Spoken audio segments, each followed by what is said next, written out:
जय शिवराय मित्रांनो, स्वागत आहे तुमचं तुमच्या लाडक्या भावाचं यूट्यूब चॅनल SP टेक मराठीच्या एका नवीन आणि माहितीपूर्ण व्हिडिओमध्ये। खूप सारे आपल्याला कमेंट्स येतात की आमचा पण किचन चॅनल रेसिपी चॅनल आहे आणि तो ग्रो होत नाही, चांगल्या प्रकारे त्याला व्ह्यूज येत नाहीत, सबस्क्रायबर वाढत नाहीत। काही लोक असे बोलतात आमच्या फक्त शॉर्ट्स व्हिडिओलाच व्ह्यूज येतात, लॉंग व्हिडिओला व्ह्यूज येत नाहीत। आज व्हिडिओ मित्रांनो कंप्लीट बघायचं आहे, कारण आज व्हिडिओमध्ये तुम्हाला संपूर्ण स्टेप सांगणार आहे। जराही स्किप न करता आजच्या स्टेप संपूर्ण फॉलो करायचे आहेत। आणि मित्रांनो एकदा नाही समजलं व्हिडिओ डबल बघा, पण संपूर्ण स्टेप फॉलो करा, निश्चितच तुमचा चॅनल देखील येत्या आठवड्याभरात चांगल्या प्रकारे ग्रो होणार आहे। कारण संपूर्ण ज्या डिटेल्समध्ये मी तुम्हाला सांगणार आहे त्यात तुम्ही स्टेप्स फॉलो केल्या तुमच्या चॅनलवरती आणि तशा प्रकारे तुम्ही काम करायला चालू केलं तर आठवड्याभरातच तुम्हाला त्यात फरक बघायला भेटणार आहे। सो मित्रांनो व्हिडिओ इंटरेस्टिंग झालेलाच आहे, व्हिडिओला पटापट लाईक करायचं आहे। चॅनलवरती नवीन आणि पहिल्यांदाच आला असाल आपल्या SP टेक मराठी यूट्यूब चॅनलला सबस्क्राइब नक्की करा, कारण मित्रांनो आपण आपल्या चॅनलवरती अशाच प्रकारे मराठीमधून यूट्यूब टिप्स देत असतो।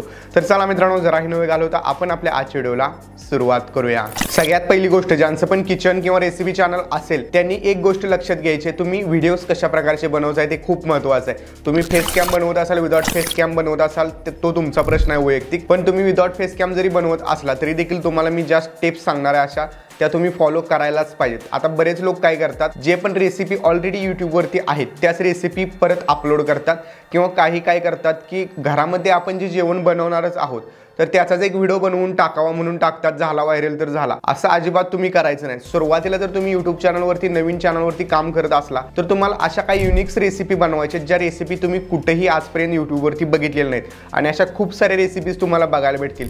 स्वतः वैयक्तिक तयार केलेल्या रेसिपी सुद्धा तुम्ही टाकू शकता, कारण प्रत्येक वेळी आपण घरामध्ये जेवण बनवताना काही ना काही चेंजेस केले तर आपल्याला एखादी चांगली रेसिपी पण त्यातून बघायला भेटते। आणि तुम्ही विचार काय करता, अरे यार ही रेसिपी मला चांगली वाटते पण ही जर मी यूट्यूबवरती टाकली तर कोण बघणार आहे, कारण ही रेसिपी कुणीच टाकलेली नाही। इथंच तुम्ही सगळेजण फसत असता, कारण जी कुणी टाकलेलीच नाही ती जर तुम्ही टाकली तर निश्चितच तुम्हाला आज नाही पण उद्या परवा तर नक्कीच तो व्हिडिओ व्हायरल होईल। 1 महिन्याने होईल, 2 महिन्याने होईल, पण त्या व्हिडिओला नक्की व्ह्यूज जातील, बाकी व्हिडिओच्या तुलनेत जास्त व्ह्यूज जाऊ शकतात। कारण मित्रांनो जे पण आता तुम्ही यूट्यूबवरती पॉप्युलर व्हिडिओ बघताय रेसिपी मधले, त्यांनी पण ऑलरेडी आधी व्हिडिओ ज्यावेळी टाकला होता त्यावेळी त्यांना अजिबात व्ह्यूज नव्हते, पण आता आलेत, कारण तो टॉपिकच असा आहे जो युनिक टॉपिक आहे आणि यूट्यूबवरती तेच लागतं। जे पण युनिक कुणी बनवत असेल त्यांचा चॅनल लवकरात लवकर ग्रो होत असतो। आता बरेच किचन चॅनलवाले काय करतात, पहिल्या 20-30 सेकंदात तर इंट्रोज करून टाकतात। सुरुवातीला जर तुम्ही 20-30 सेकंद फक्त तुमच्याबद्दलच बोलत राहिला किंवा रेसिपीबद्दलच बोलत राहिला, म्हणजे रेसिपी आपण ही बनवणार आहे ती बनवणार आहे, तर अजिबात त्याला व्ह्यूज येणार नाहीत, कारण तिथं ऑडियन्स रिटेन्शन तुमचं तिथंच खराब होईल,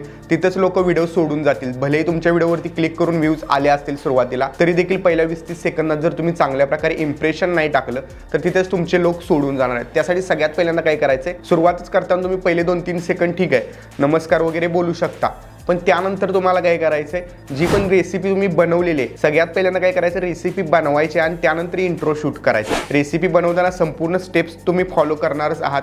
जसं की सगळ्यात पहिल्यांदा तुम्ही काय दाखवायचंय, आपल्या आजच्या रेसिपीसाठी मटेरियल काय काय लागणार आहे। जसं की एखादी रेसिपी बनवत असाल त्या मटेरियल सर्व जे काय तुम्ही दाखवणार आहात शूटिंगमध्ये सगळं दाखवायचं, पण इंट्रो लास्टला शूट करायचं। ते का शूट करायचं ते तुम्हाला सांगतो। सुरुवातीला जे तुम्ही बोलणार आहात की अशा प्रकारची आज आपण रेसिपी बनवणार आहोत, रेसिपी खूप खास आहे, तुम्ही बघू शकता किती खास झालेली आहे, आणि अशा प्रकारे तुम्हाला स्वादिष्ट रेसिपी बनवायची असेल आजचा व्हिडिओ जराही स्किप न करता बघा।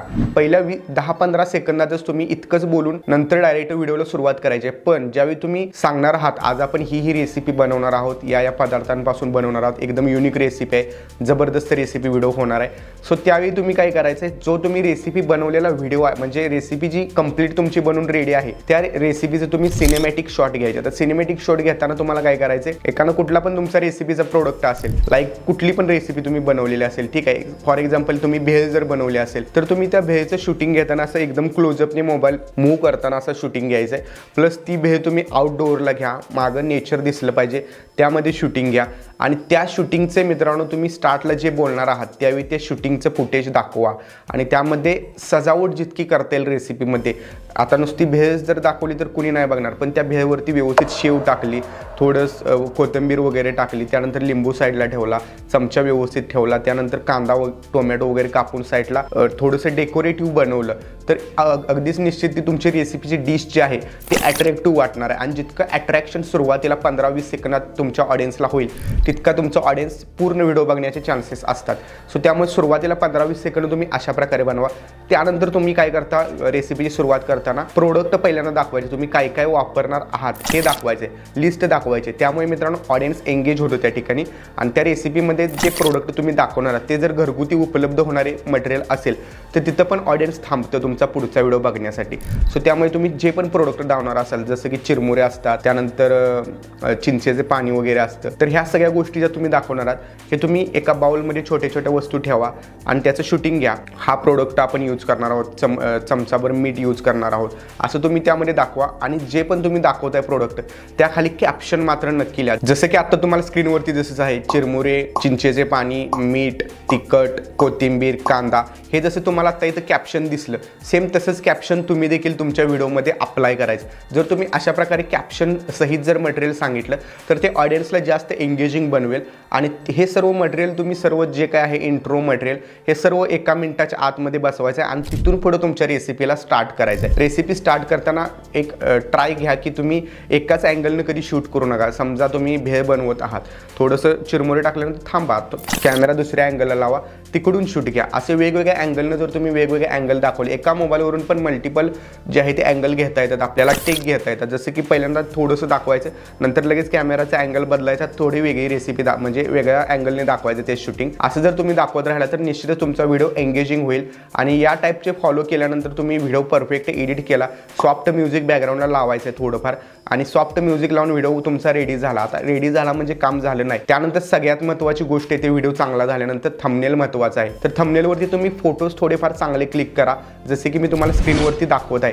अशा प्रकारचे जर तुम्ही विचित्र असे एकदम वेगळ्या पोजमध्ये असे चुटके वगैरे वाजवलेले असे जर तुम्ही टाकले असले फोटोज थंबनेलवरती तर निश्चितच तिथून तुम्हाला चांगले व्ह्यूज येऊ शकतात. फक्त रेसिपीचा फोटो दाखवला म्हणजे व्हिडिओ व्हायरल होईल असं नाही. तुम्हाला त्यामध्ये थोडंसं स्वतःची पण फेस व्हॅल्यू ॲड करावी लागेल, त्यानंतरच तुमचं जे आहे ते थंबनेल अट्रॅक्टिव्ह बनेल. तर जितकं थंबनेल तुम्ही अट्रॅक्टिव्ह करताय तितकं करा. आणि त्यानंतर टायटल, मराठीचं रेसिपी बनवत असाल टायटल सिम्पल मराठीमध्ये टाकून द्या, काही सुद्धा गरज नाही इंग्लिशमध्ये टायटल टाकण्याची. कारण रेसिपी व्हिडिओला जास्तीत जास्त सर्चपेक्षा पण तुम्हाला जास्तीत जास्त रिकमेंड जो व्हिडिओ होतो त्यातून जास्त व्ह्यूज येत असतात. सो तुम्ही त्या टाईपमध्ये टायटल वगैरे टाका. डिस्क्रिप्शनमध्ये तुम्ही कीवर्ड टॅग्स लिहू शकता, त्या सर्वांवरती डिस्क्रिप्शनमध्ये व्हिडिओ आहे प्रो यूट्यूबर सिरीजची, तर त्यावरून तुम्ही सर्व व्हिडिओ बघू शकता. लाईक टायटल, थंबनेल, डिस्क्रिप्शन कसं द्यायचं वगैरे ते सर्व मी सांगितलेलं आहे. सो इतकंच होतं मित्रांनो. हा जर तुम्ही व्हिडिओ कंप्लीट बघितला असेल तर मला नक्की माहिती आहे तुम्ही ह्या स्टेप्स नक्की फॉलो कराल तुमच्या चॅनलवरती. ओल्ड व्हिडिओ असतील त्यावरती देखील फॉलो करा आणि निश्चितच तुम्हाला जे आहे ते 8-10 दिवसामध्येच रिझल्ट बघायला भेटतील. 8-10 व्हिडिओ टाकल्यानंतर तुम्हाला ओल्ड व्हिडिओपेक्षा निश्चितच चांगले व्ह्यूज बघायला भेटतील. आशा करतो आजचा व्हिडिओ तुम्हाला आवडला असेल. व्हिडिओ आवडला असेल व्हिडिओला लाईक नक्की करा आणि या चॅनलवरती नवीन पहिल्यांदाच आला असाल चॅनलला सबस्क्राईब नक्की करा. तोपर्यंत नेक्स्ट टॉपिक तुम्हाला कुठला हवा आहे ते देखील मला कमेंट करून नक्की सुचवा. भेटूया पुढच्या एका नवीन आणि इंटरेस्टिंग व्हिडिओमध्ये. तोपर्यंत चॅनलवरचे बाकीचे व्हिडिओ बघत राहा. जय हिंद, जय महाराष्ट्र.